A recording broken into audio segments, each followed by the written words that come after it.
at 11. New tonight, a man in St. Helens has been arrested. The police department there says he threatened several people with a paintball pistol, which the victims thought was a handgun. At about 9:45 this morning, officers were told a man was standing in someone's driveway threatening them with the weapon. The suspect drove off before authorities got there. Then, police reported a man at a nearby store getting into verbal arguments. That's where police arrested the suspect and found out the gun was actually a paintball pistol made to look like a revolver. They also say the suspect had a blade knife and brass knuckles. The suspect is now in the Columbia County Jail charged with disorderly conduct, among other things.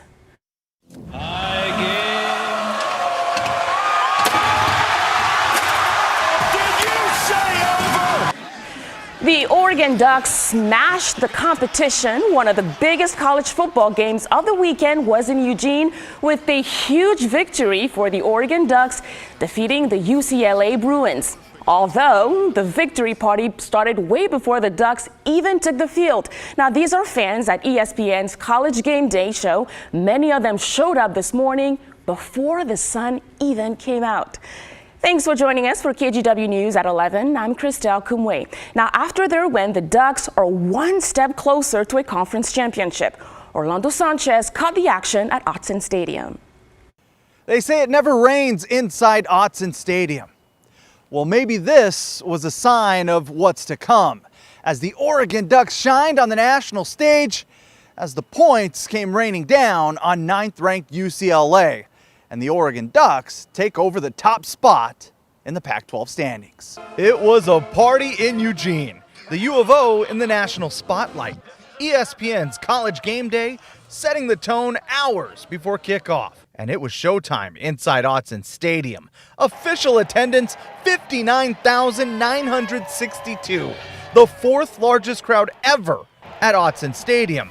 Biggest since 2011. Thousands sporting pink to stomp out cancer.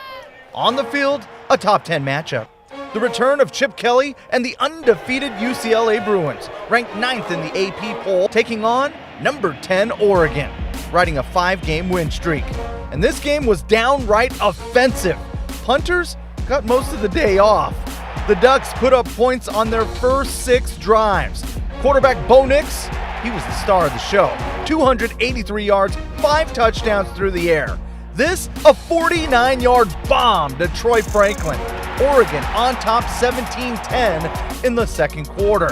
Then, on the ensuing kickoff, a game-changing onside kick recovery. The Ducks back in business and cashing out. Rain or shine, the Nix-Franklin connection could not be stopped. Franklin had 132 yards receiving along with 2 touchdowns. Oregon made it look easy, playing some of its best ball of the season, chalking up 545 yards of offense, handing UCLA its first loss. Final score, 45-30.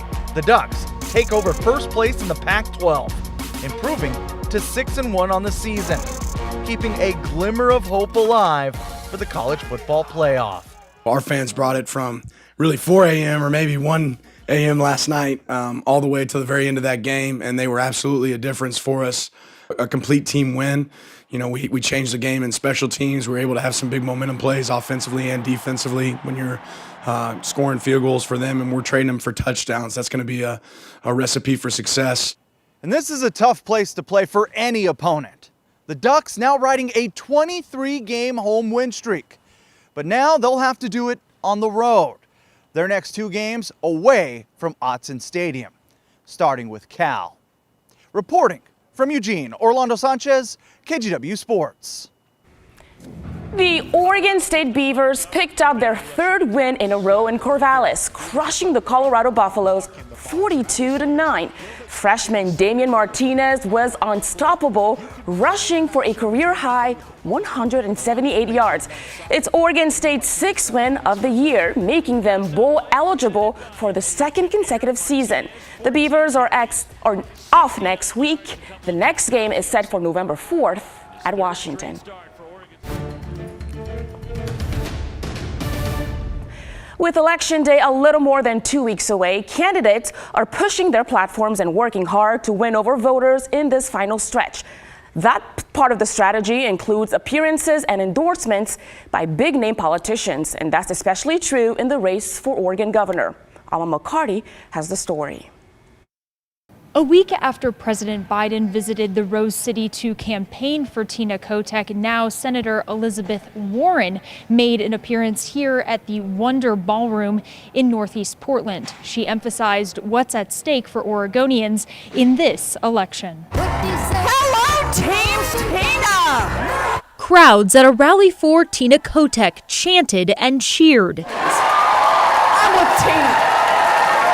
as the senator from Massachusetts took the stage to make a final plea to voters. I didn't come here because I believe this is a safe seat. I came here because Oregon is dangerously close to flipping red, and we have 17 election days to keep that from happening. If this were a head-to-head, Tina would be ahead by about a zillion points. She's the one who fights for our democracy. Everybody gets the right to vote and to get that vote counted. Ahead of Saturday's rally, Kotek supporters voiced real concern with Election Day right around the corner. I feel like we're at a really critical time, and it's been very easy as Oregonians to assume that we have a blue state. I'm worried about Oregon turning red, and simply because Betsy Johnson is running. During the final debate earlier this week, unaffiliated candidate Betsy Johnson asserted she would not drop out and doesn't consider herself a spoiler, even making a jab at her opponents about bringing in big names. They're flying in celebrities to help boost their bases. They're spending $1 million a week on ads, and so the celebrities come in, have an ice cream, and go home. My question in this is, where are the Oregonians? With recent polling showing Christine Drazen and Kotek neck and neck for the lead, the Republican candidate for governor held a rally in Aurora earlier this week with Virginia Governor Glenn Youngkin. The winning team is the winning team. We get to make the decisions. We get to veto bills. We get to make appointments. We must have Christine Drazen in the governor's office. Full stop. Despite the hard race ahead, the candidates hope their final pitches and calls to action can make a difference in the last couple of weeks. We don't have to become a right-wing state to fix our problems. Yes. And I'm working really hard to work with everyone in our state to make sure we can move forward. In Northeast Portland, Alma McCarty, KGW News. Oregon's candidates for governor are hoping their final debate can give them a boost before Election Day. We hosted it this week with the Oregonian. Tina Kotek, Christine Drazen, and Betsy Johnson debated topics like homelessness, abortion, and crime. Recent polls show this is one of the closest races for Oregon governor in years. Kotek and Drazen are within 1 or 2 points of each other, with Johnson lagging in third. Now remember, Election Day is Tuesday, November 8th. And in case you missed it, we're giving you another opportunity to catch the full KGW Oregonian debate in the race for Oregon governor. The full hour will air on Sunday evening at 9. And of course, you can catch the full debate right now on our KGW YouTube channel or streaming on KGW Plus.